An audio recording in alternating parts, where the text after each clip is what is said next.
Hey, Ryan Dins here. I've just got a very special guest with me today who, as I allude to in the introduction, is a fellow subscriber of yours. His name is Dr. Dan Hetrel. Is that how you pronounce it, Dan? Yeah, that's fine. Yeah, that's cool. He's a dentist based out of Tasmania. I think you're from Melbourne originally, Dan. Is that right? Yep. Yeah. And look, me and Dan, we've never actually met face to face, but we chat a lot on Twitter. He's really into crypto and Bitcoin. He sends me a lot of interesting information.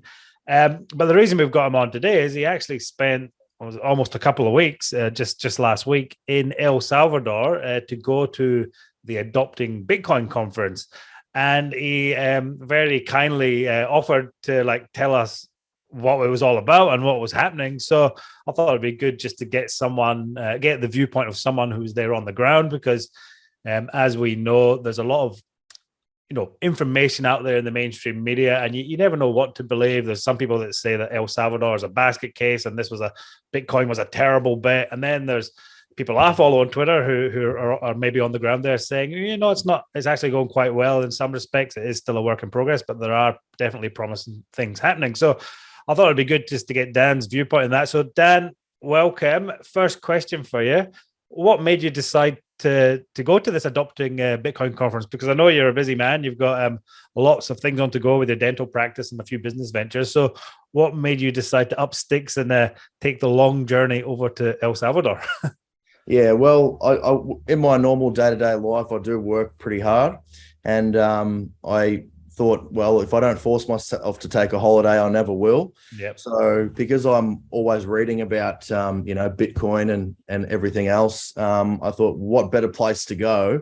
There's no place I'd rather be than go to El Salvador. So I looked it up, all the Bitcoin conferences and stuff like that, but Yep. I saw that the Lightning Summit, the Bitcoin Lightning Summit was in November. So I thought, all right, I'll take some time off, and took a couple of weeks off.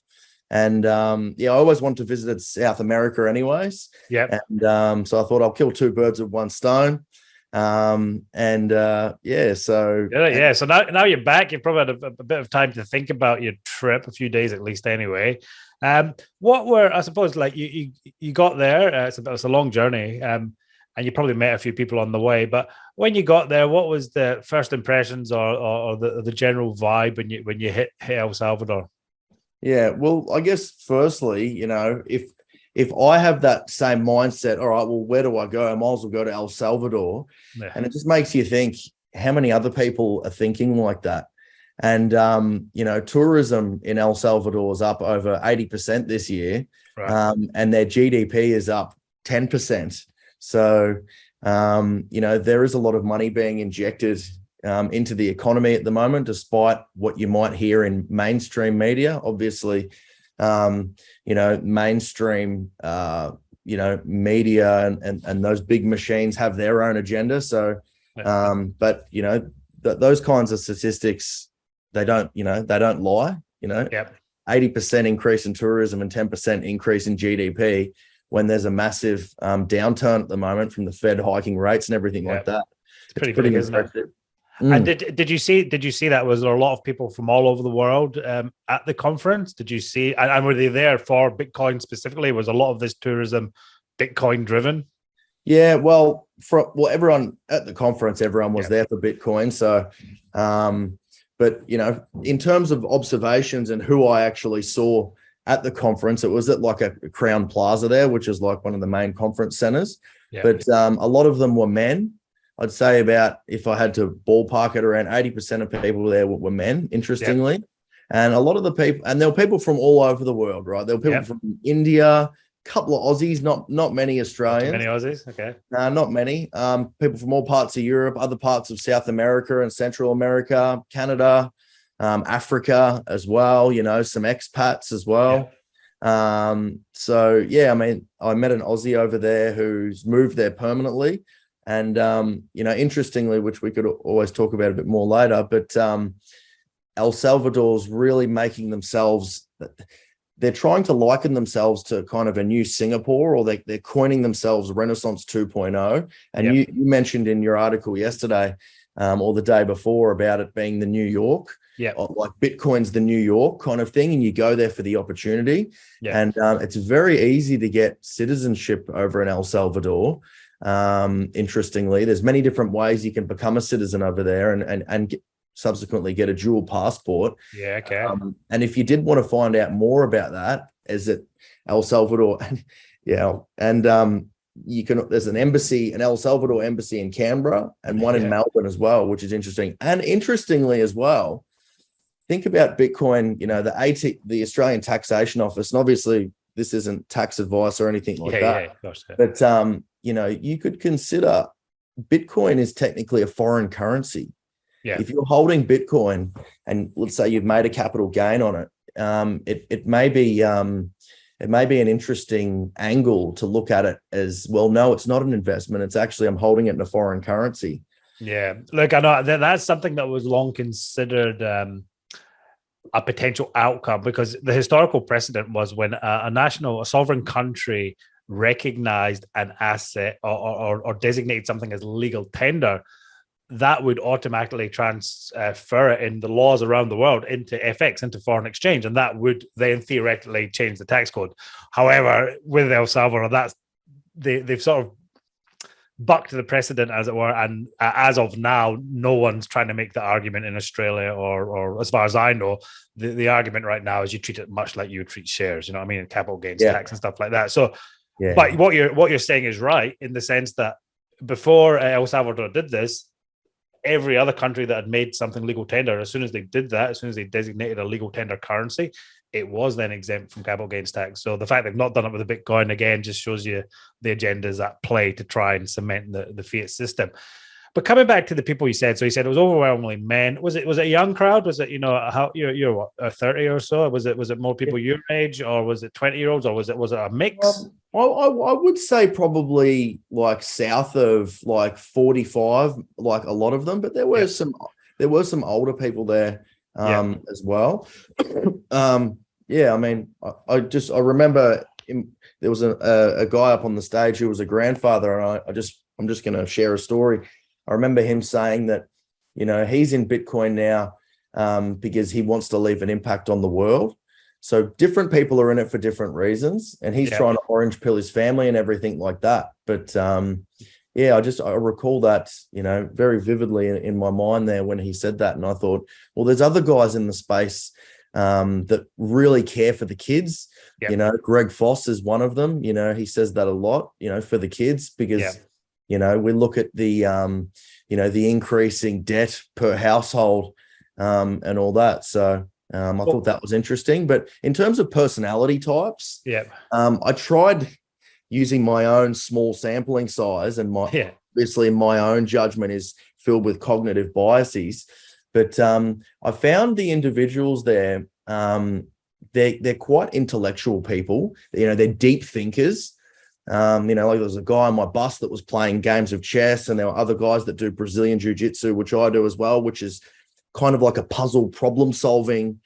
I suppose what you're saying, a lot of deep thinkers, intellectuals. What were a lot of the people developers? Because I know this was a Bitcoin only conference, and the thing about Bitcoin, as opposed to many other cryptocurrencies, is that people in the space tend to have a deep held belief in the philosophy behind Bitcoin as well as the technology. Whereas in the rest of the crypto universe, a lot of the passion comes from what can you do with the technology, which is fine, which is another, it's another angle.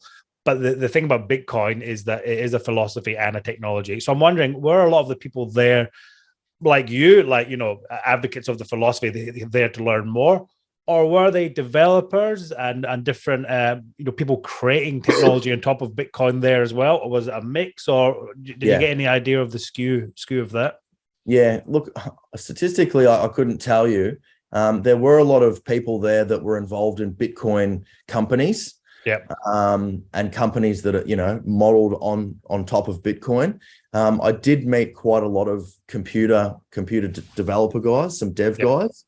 But then there was other people there as well that, that may not necessarily have been as, there were, some macro guys there too, macroeconomic guys. Yeah. Okay. Yeah.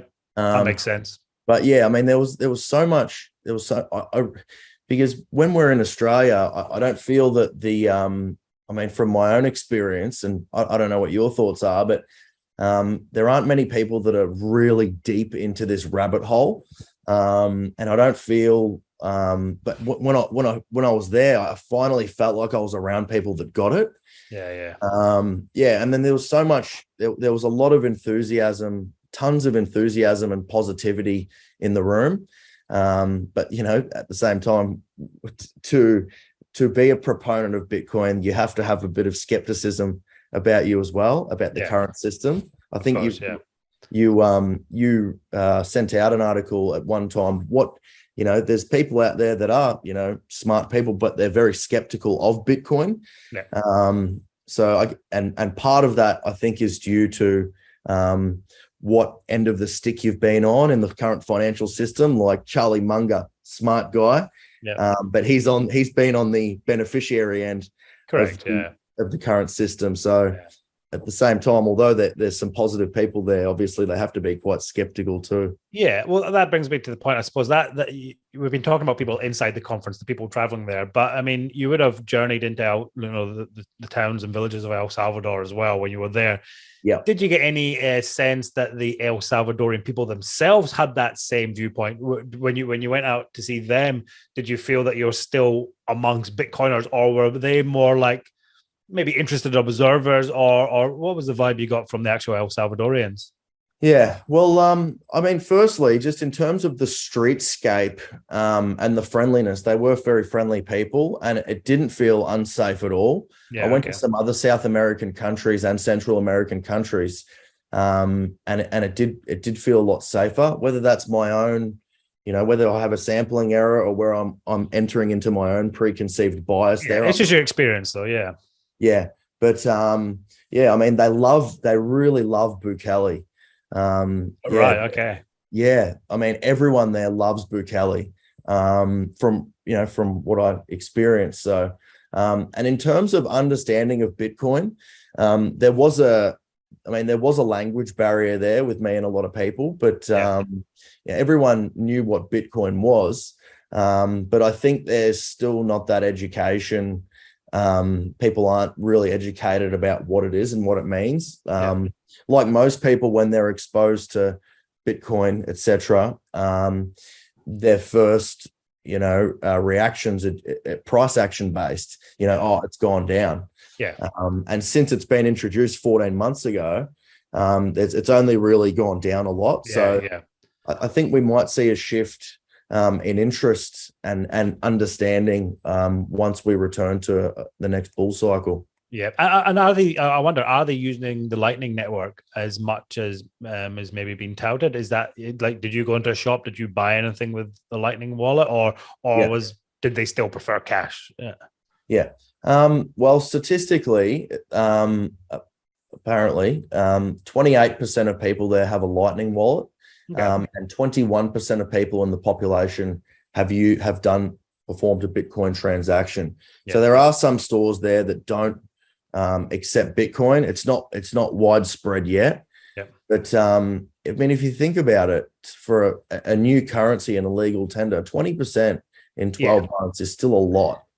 Yeah, no, I agree 100%. I think what I'm trying to get to is in the mainstream narrative, there's people like me who might overstate it sometimes because we're that enthusiastic about it, and then you've got the opposite from the skeptics who say it's a complete disaster. And I think what you're saying there, it's a middle road, it's a journey. You can't expect to introduce a new currency, and especially something as technical as Bitcoin, to, let's face it, as a developing nation, and expect adoption to be like 0 to 100% in a year. I mean, 20% right now is probably higher than what I thought it would be. So I'm actually quietly happy with that. And I do know there's a lot of programs, especially Bitcoin Beach, which is one of the early advocates of Bitcoin in El Salvador.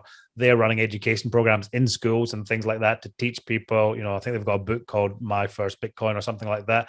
It's amazing to see such Bitcoin education happening over a country.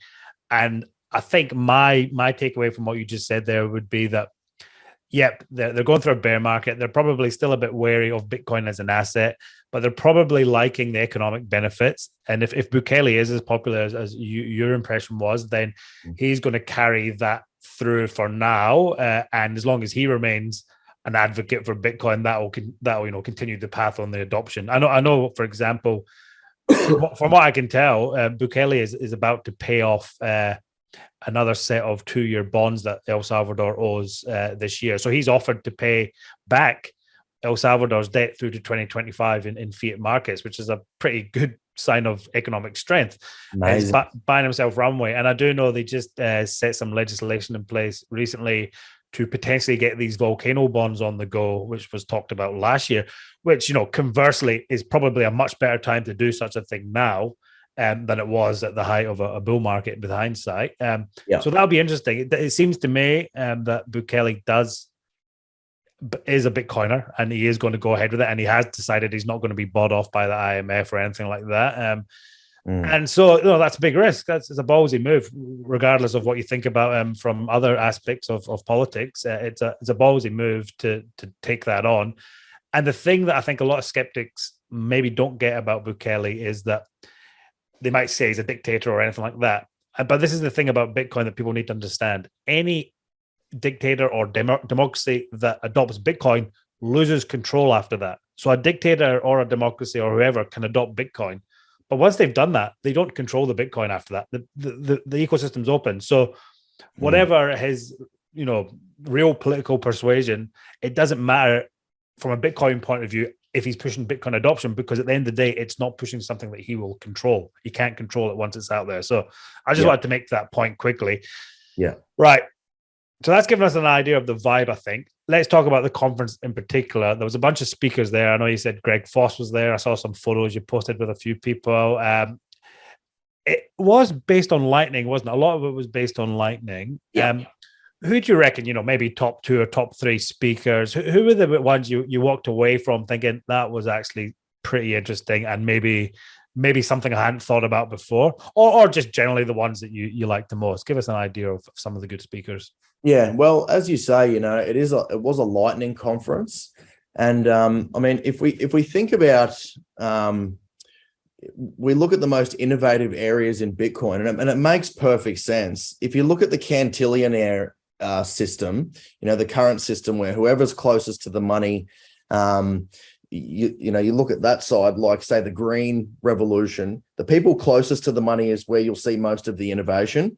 Yeah. But interestingly, in this system, if you look furthest away from the fiat center, they're the biggest beneficiaries of a Bitcoin system, and that's where you'll see the most innovation. Yeah, interesting. Yeah, and it's very fascinating. And so we think about the most poverty-stricken areas in the world, like Africa. Yeah. There was Machan Chura there, who's created the Bitcoin payments without a smartphone or internet by tapping into the phone system. It's like text messages, isn't it? It's like Bitcoin Lightning via text. It's amazing, yeah, and such a practical solution to the places in Africa where he lives. And I think out of all the speakers at the conference, in terms of impact, that would certainly be the most impactful. Because if we think about what Jeff Booth, and I hope to hear you interview him soon, in his book about the 3 prongs of a blockchain currency, we've got decentralization, security, and scalability.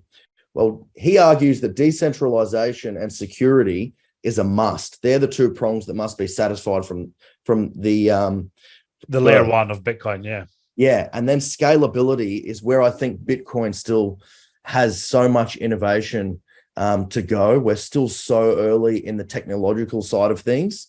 And that's where Lightning comes in, isn't it? So you framed that perfectly. So, Bitcoin layer 1 is decentralized and secure, and that's its focused. But you want to pay for your coffee or the proverbial cup of coffee. That's where Lightning comes in. And the technology on that is where a lot of the innovation is happening, because that is the medium of exchange aspect of Bitcoin, tapping that into everyday life, and that's the point we'll get to. So it's interesting that the two things that are interesting to me are really interesting. The innovations happening on the edges, and it relates to the article I wrote in Money Morning on Monday, saying, you know, Bitcoin is the new New York. It's being created not by the old powers, the old elite. It's being created by the people who need something new. They need it, and so they're going to create what they need. And I think Daniel Batten, who's a guest I had on a month or two back, the New Zealand environmentalist, he tweeted something pertinent to that recently as well, saying, you know, most technology diffuses from Western countries into developing countries, but Bitcoin is going to be the first technology which goes the opposite way, and it's through sheer necessity, isn't it? So it's a really interesting sort of way to think about this. Yeah, it's and incredibly deflationary, like all technologies in a way. Yeah. So it's fascinating. And you know, some other technologies there. I mean, you cover this stuff, so I never felt over my head with information there. I really felt like I was across a lot of it. I still learned some things. Yeah. But some other really exciting innovations happening in terms of scalability are the the impervious and the key, the peer-to-peer, Gmail, voice call. That's the information level, isn't it? That's like, it's the other aspect of Bitcoin, which doesn't get discussed as much. It's the decentralization of, you know, the self-sovereignty of data, of your information. And like you said, there's impervious.ai, the new browser, and there's Keep.io, which is something the Bitfinex people have been working on, which is, I think next time, I was actually thinking this today, next time if we ever do one of these calls, we should do it over a peer-to-peer. Instead of doing Zoom, which is this, we should do it over peer-to-peer. Yeah. And if you think about that paradigm shift in how the world's been going for the last 2 decades, the cost of all this communications technology we take for granted and use every day is that we have given up control of all of our data to centralized parties like Google and Facebook and whoever else, and Zoom. Yeah. And that it has a cost to us. Right now in Australia, we saw that with the Medicare hacks happening and the Optus hacks happening, where these centralized data providers were honeypots for criminals. But it's also just a cost of sort of freedom of speech and democracy. You don't want your data being tracked, everything being tracked. It's not. Yeah. This didn't exist when I was growing up. You know, it only started in the last 2 decades, and I don't think, having 3 kids myself, I don't think it's a world I want where every moment gets tracked throughout their whole life. I think that's a bit insidious. So that aspect of Bitcoin is something I think over the next 12 months I want to go a little bit deeper into. But like you said, the technology is still early days, and sometimes you don't want to get too excited too early. You want to like give a little bit of time to just to play out. There's still a lot of work to do. There's so much work to do. Like, it's still so early. But interestingly, about using Bitcoin as a data transfer network, remember that a lot of these centralized players, like, I don't know, say Zoom and Skype, you know, they pay hundreds of millions of dollars in centralized servers. You know, this software, this Keat software and this Impervious software, it's open source and it's free because there's no centralized servers and there's no compromise in quality either. I think Keat was made over 6 months by one developer, with no overheads. It's amazing, isn't it? Yeah, completely deflationary. Yeah, well, that's right. Exactly. Think of even if you're not on board for the philosophical aspects, ultimately something that's cheaper and more cost efficient is going to win out anyway as well. So, very, very interesting. Such efficiencies. And there was another speech I went to, and there was a guy who actually he went to all the effort. The paper's online. It's actually been quite a popular paper. I'll have to send a link to it later. Yeah, go for it. Yeah. But essentially, he looked at the energy cost that it took to make a payment in the fiat system using the bank terminal, the banks, the issuing bank and the settling bank, the energy it takes to keep, these businesses running, and then the energy that it takes to do a transaction on the Bitcoin network and then on the Lightning network. I believe, according to his calculations, if you do a transaction on the Bitcoin, and remember, these traditional legacy systems have had over 50 years to optimize and try and get their systems right and try and save costs and reduce energy. Bitcoin network's 12 times less energy, and Lightning network is 170,000 times less energy. And he's got all the calculations there and all the assumptions. Obviously, there's some assumptions and things that are made. But for such a new technology to be so much more efficient, it just makes you wonder what more is it. Does this new world mean? And I think Lightning is where, like, they all say bear markets are for building. And I think Lightning has come in the last, say, 4 years from an idea by one developer, 2017, 2018, I think was the first time I heard about it. And it's gone from a conceptual thing to real world use cases. But the only proviso I'd put on Lightning is, though, as exciting as all is, there are still some technical challenge to overcome to achieve full scalability or privacy. Or a lot of the products right now, for example, rely on custodial solutions to a degree, or people not running their own nodes. I don't mean they're trusting people with their Bitcoin. They're trusting people to connect them to the Lightning network. So it's a subtle difference. But interesting. But I think the end game or the end goal is Lightning network or on your own node. Even over time, I think that will get easier to do in a non-custodial way with complete privacy. That's the dream of Lightning, and I think there'll be various trade-offs along the way as it scales. But I think that's the end goal for Lightning, to be that ubiquitous payments network, which I think I've wrote about this before. There's a report from, I think it was one of the big UK banks, Morgan Stanley, said that Lightning will be a more efficient network than Visa network, for example, which is sort of to the point you made just then.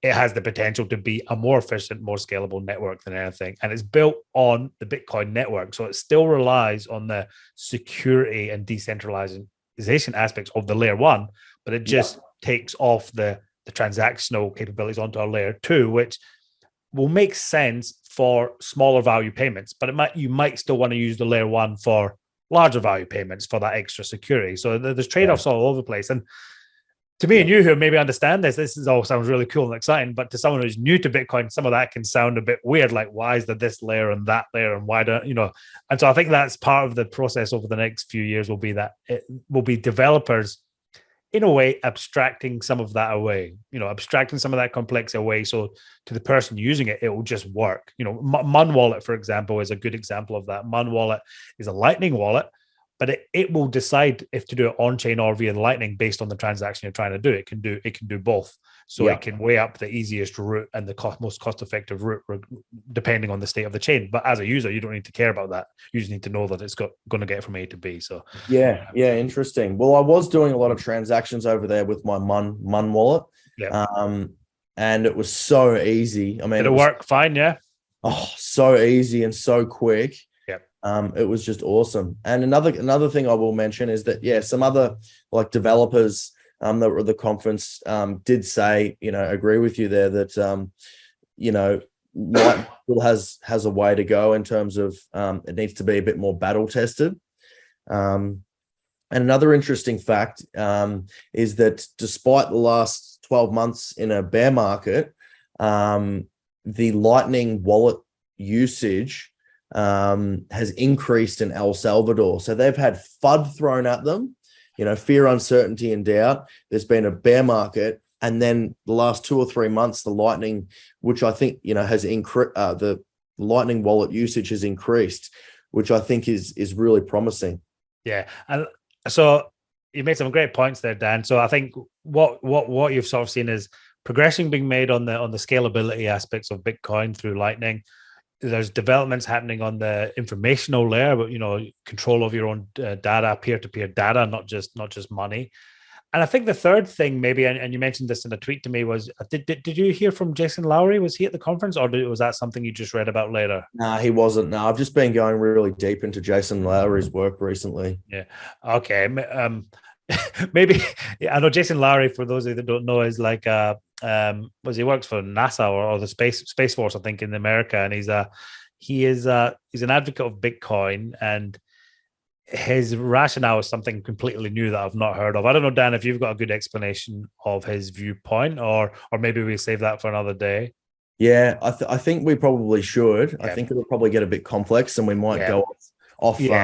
Off that's fine. Yeah, look, this would be something I'll come back to. And look, I don't completely I'm not completely sure if I agree with Jason Lowry's viewpoint, but he sees, just to put it in a nutshell, he sees Bitcoin as a as a sort of a weapon of war, almost, in the sense that countries will compete for hash rate, which is what the mining power that powers Bitcoin, because if they don't, they're going to be left not being able to secure a network which everyone needs. And so it's a very interesting viewpoint, especially because it comes from someone who is in the US Army and apparently has just been appointed as an advisor to the White House on Bitcoin security matters. So this will be something we'll maybe I'll touch upon about in later updates, but it's an interesting viewpoint at the very least. But I just wanted to sort of demonstrate the breadth of sort of viewpoints and development happening on Bitcoin, because a lot of times people think all the innovation is happening on altcoins or Ethereum or wherever.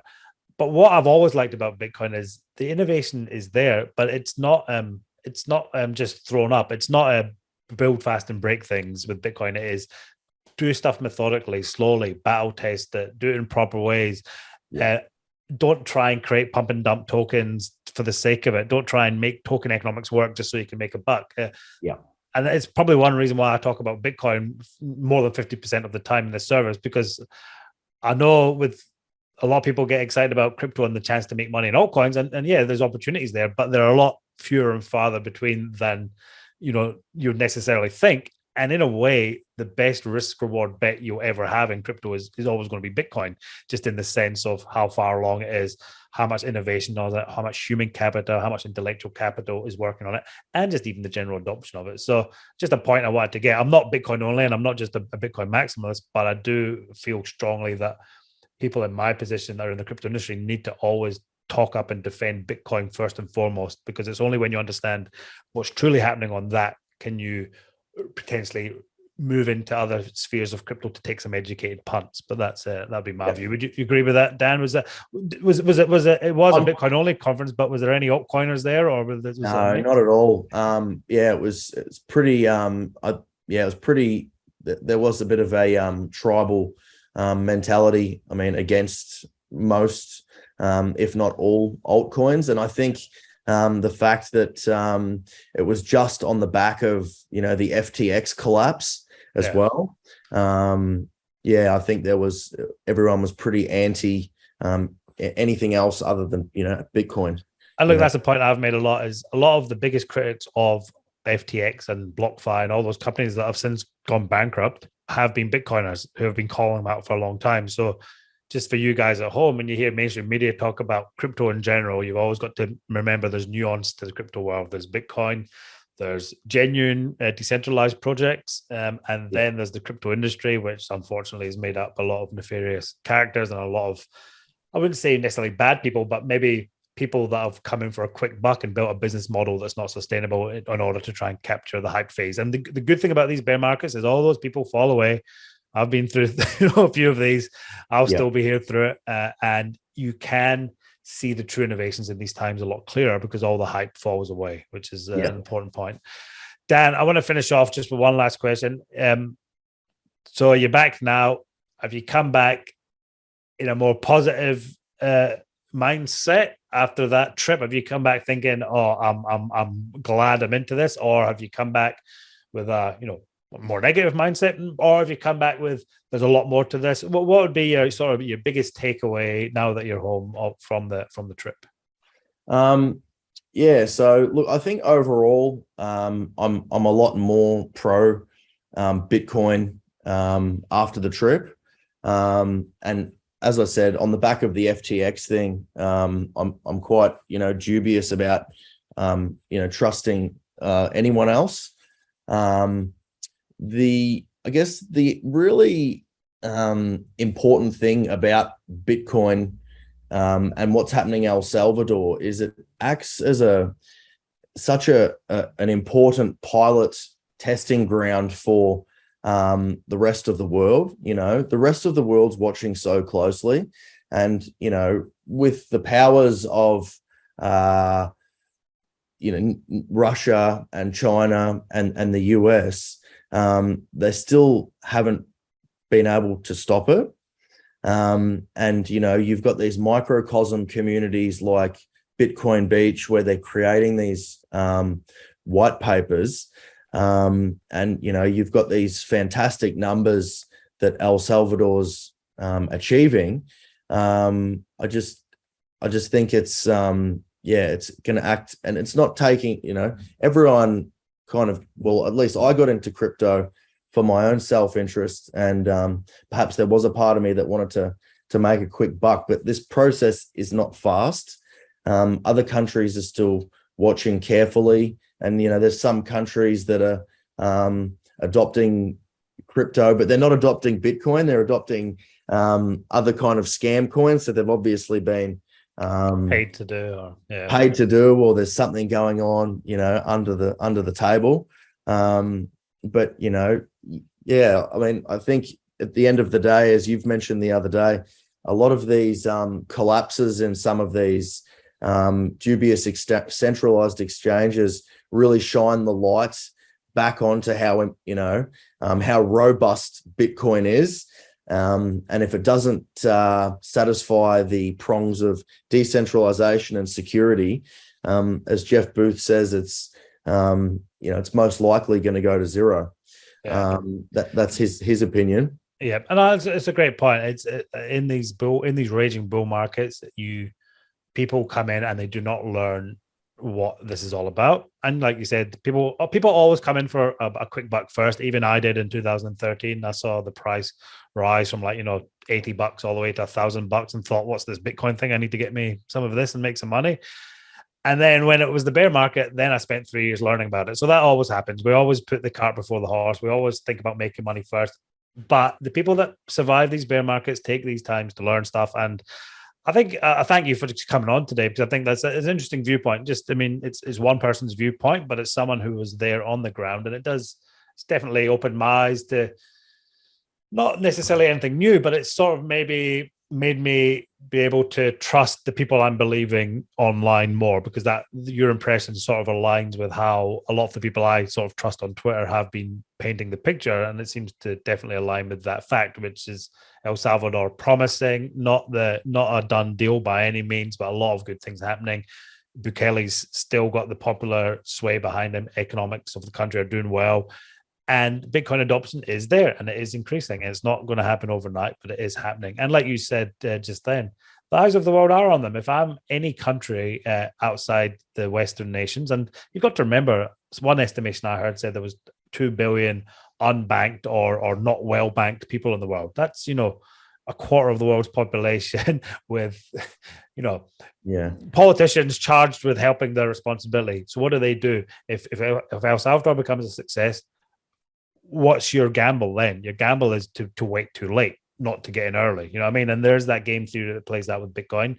On the other side of the fence, obviously, you've got other current countries that might try to stop that from happening, and you've got to be aware of that. But the main point is, as Bitcoiners, if we buy Bitcoin and we self-custody it, no one can stop us doing that. And the truth of the price reflects that eventually. And that's one key takeaway.